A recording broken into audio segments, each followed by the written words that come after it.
hydrophobic organic molecules with a high ratio of hydrogen to oxygen. Hydrogen to oxygen.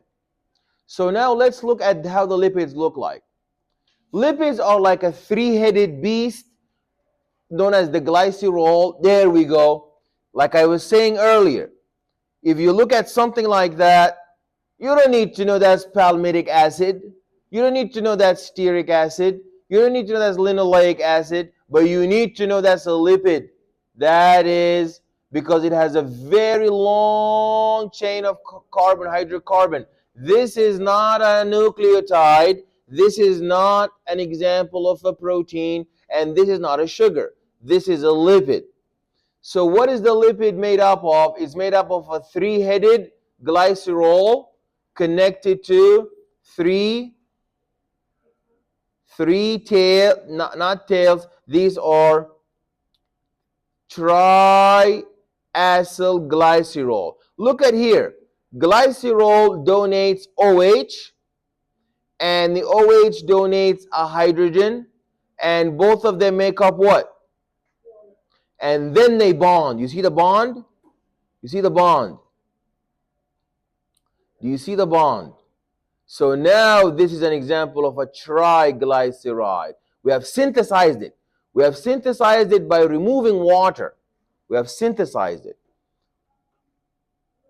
A trans fat is a triglyceride with one or more trans fatty acids, and the trans fatty acids are made up of two covalent single bonds that angle in opposite directions, and trans means across from, on each side of the carbon double bond.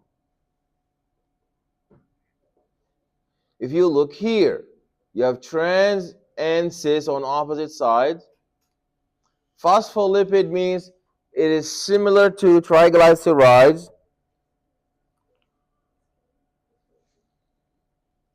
but one fatty acid is replaced by a phosphate group. One fatty acid is replaced by a phosphate group. So now this is going to confer a special unique property to this phospholipid because it's a combination. In a phospholipid, what happens? How many tails do you have here? You have three tails. How many heads do you have? No, you don't have one head. This is the head here. One head